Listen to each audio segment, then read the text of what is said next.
What do you think? I think we're dead meat. Real dead meat. You dead meat! Go ahead and laugh, you guys. If I ever find a little bastard that did this, they're dead meat. Hi, Parker. So nice to meet you. We just saw Smile 2 the other night and had a blast watching it. It's so much fun. It's so intense, even more so than the first movie, I think, in regards to its scares and also its humor. But really, it scares. I mean, there were at least 4 or 5 times where I yelled and swore and, like, grabbed her. And it's those scares that have the residual effect where it's a jump scare and you experience it, and then it still takes, like, 5 minutes to calm down after it. Oh, wow. Well, thank you for saying that. I love hearing that. That's amazing. We are a horror-specific channel, and we talk a lot about jump scares. We've done a podcast episode on, like, the evolution of jump scares throughout horror film history, and they're often kind of a looked down upon technique in terms of getting a scare, but yours are very unique and well utilized, and I was curious if there are any throughout horror that you've found inspiration in or that still genuinely get you every time you watch them. Sometimes when I hear people talk about jump scares, they're like, oh, I don't like jump scares in movies. To me, that's a little bit like hearing somebody say, oh, I don't like guitars in music. And I'm like, I don't know what that means, right? It's a tool, right? And you can play it a different way. I'm certainly not the first to say this, but The Exorcist 3 is one of my favorite jump scares of all time. Staying in that single shot without cutting as we're slowly pressing in down that long hall. And then that crash zoom, I mean, it scared the absolute pants off me the first time I saw it. It lives rent-free in my brain always. I think that's a high I'm always chasing. I mean, that is a classic for sure. It's one of my favorites, along with the sinister, like, lawnmower scare. Oh my goodness! And the Jaws, another Jaws, classic. The head of the Derrickson knows his way around a good jump scare. Yes. And I love that lawnmower scene. This movie follows a pop star, and we're big fans of pop stars. You know, we saw Madonna earlier this year. We're seeing Sabrina Carpenter next month. Really excited about it. And I'm wondering if you were also, like, a big fan of pop stars and that whole music, or was that something that you wrote the story for first and then did more research? Like, how did that become your subject? I've been a fan of pop for like my entire life. You mentioned Madonna. I love early Madonna. Growing up, my mom was a jazzercise instructor, and she was constantly rehearsing routines at home. So it was like nonstop pop, at my house. It felt like a really interesting area to explore in a horror film. It felt so counterintuitive. I didn't want to be down in like dark basements or like spidery attics. I wanted to be in this like glitzy, glamorous, shiny world of a pop star and see if I could still like really freak people out and get them just like sweating with anxiety. Yeah, it's interesting how often a horror setting is kind of determined by how can I get my main character alone? And it's so interesting how well that works when it's a pop star. You don't think about how potentially lonely of a life that could be, and you really get that in this. I love that you picked up on that because it's exactly that. She is surrounded by people all day, every day, but she can't necessarily trust any of the relationships around her, because she's so famous, because she's at the center of this, money-making machine. It's hard to sort of suss out what people's agendas truly are. And I wanted the audience to feel as uncertain as Skye feels about it. To me, she feels like the loneliest person in the world. I'm wondering, have you done any kinds of horror conventions or anything? Because we've done a bunch, and the meet and greet section of the film was so real and genuine. It just felt like a lot of interactions you see and just like a lot of the, like convention culture. Yeah. So was that something that you had personally experienced and wrote into, or was that just something that you had observed? When I set about writing the script for Smile 2, I wanted to just do a deep dive into the world of pop music and celebrity. I watched every documentary I could. I read every essay, watched every interview with these pop stars. And, I kept seeing this idea of these meet and greets and these conventions. And it was like so clear to me that you're kind of at the behest of whoever walks up to you. I mean, of course, there's security, there's whatever, but it's a one-on-one interaction. And mostly, I think a lot of fandom is quite genuine and earnest, but it can be overwhelming. But then you also have some of these encounters that are, it can be quite harrowing. And it felt like to have somebody whose world has been invaded by Smile dealing with one of these meet and greets, it just felt like too perfect. Who were some of the pop stars that you were doing all this research on? Because obviously Madonna, we mentioned, especially on the yellow shirt, I feel like the 3 images of her really evokes her. Yeah, speaking of like famous interviews too, she's had so many weird like public stuff that for lack of a better term, went viral before, viral was a thing. Yeah, and then of course, I got some Lady Gaga vibes from the red dress and that outfit and that whole rehearsal. So were there other pop stars that you were specifically invoking or that you saw in your research? Definitely, yeah. I mean, Madonna's a great example. Lady Gaga, Rihanna, Britney Spears, Selena Gomez. There's a really fantastic documentary about Selena Gomez, especially with some of the persona stuff, looking at women like FKA Twigs, Olivia Rodrigo, Tate McRae, Charlie XCX. I really wanted to sort of build this pop persona that felt simultaneously familiar in ways, but also uniquely her own.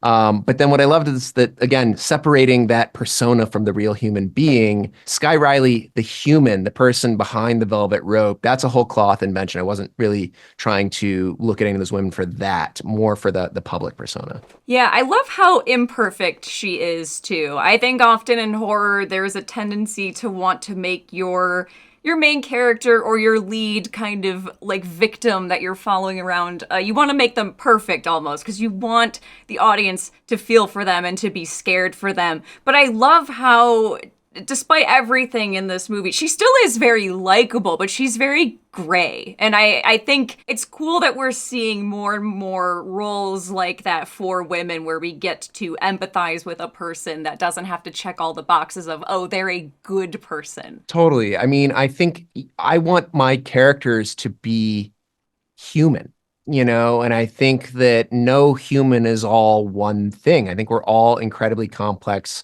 creatures. And I know there's like this word that gets thrown around in Hollywood a lot, likable. I think it's also unfairly thrown upon female characters even more than male characters. I'm way more interested in, can I empathize with the character? Do I want to follow them? Do I want to know what's happening? At one moment, I want to, be sort of nodding my head and agreeing with them. And then in the next moment, I'm terrified of the choice they're making because, they are flawed as a creature. And so that, to me, I think by grounding them in reality and making them somebody that hopefully audiences can see themselves in.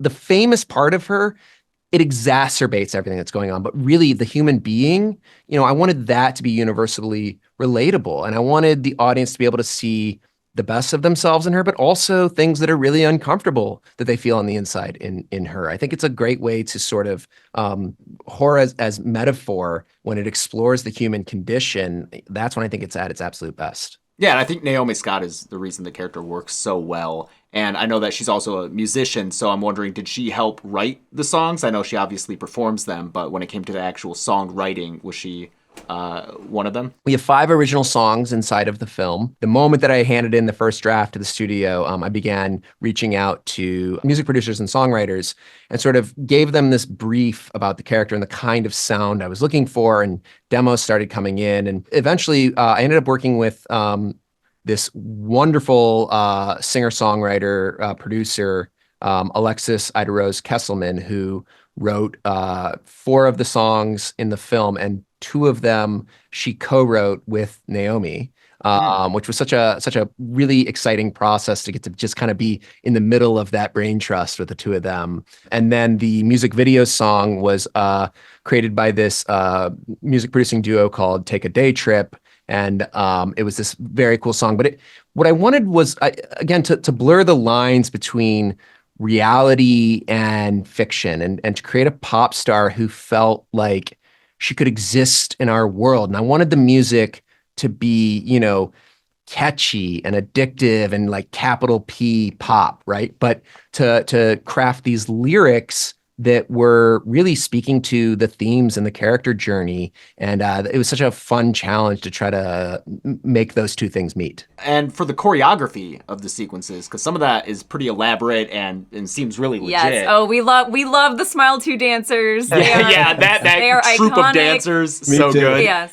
Did you have a choreographer who had worked with pop stars before or musicians for like their stage shows? Definitely. So I worked with this fantastic choreographer named Celia Ralston Hall, and she has done everything from, really intense, like art house avant-garde performances all the way to like Old Navy commercials. So like, and everything in between. But what we talked about early on was I was really craving something that was immediately pop, but not bubblegum. I wanted something that felt more artistically inclined, more raw edge, more personal, that had this kind of eccentric nature to it. And we discussed, I wanted it to feel like somewhere between dance and movement. We wanted to also start introducing these elements of choreography. And by time we get to the scene that you were mentioning with the smile dancers, that it's felt like the natural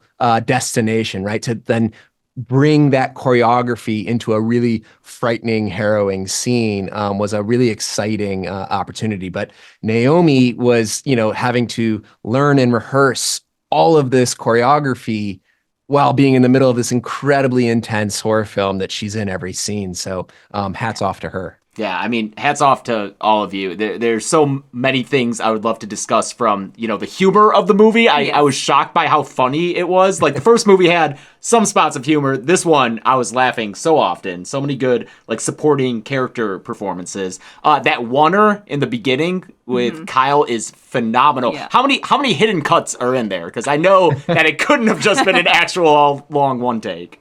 So we plan for one specific stitch, and it's the moment where, because we start outside of that house, we go inside, and then coming back outside, we realized in the sort of preparation for it that we had to have a stitch there in order to pull this off in a really elegant way. So that was the plan. But Kyle really did that all in a oneer. I mean, he was incredible. We brought him out a few weeks before we started rehearsing. And initially it was just me, Kyle, my cinematographer, Charlie Staroff, and our A camera operator, Dan Sharnoff. And then we started slowly adding people to the rehearsals, the rest of the crew. And then we finally got to a full crew rehearsal.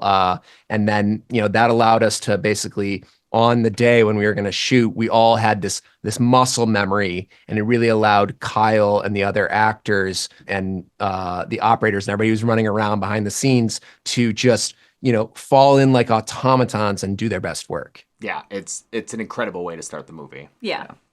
Well, thank you so much. I wish we could talk more. I also have so many questions. Yeah. And we both really love this. We were genuinely terrified. Yeah. I was plugging my ears, covering my eyes, the whole thing. It was fantastic. I love that. Well, thank you so much. This was so awesome to get to chat. Thank you. Thank It was you. great talking to you. Can't wait for Possession and anything else that you are doing in the future. Hey, thanks. Talk soon. Take care.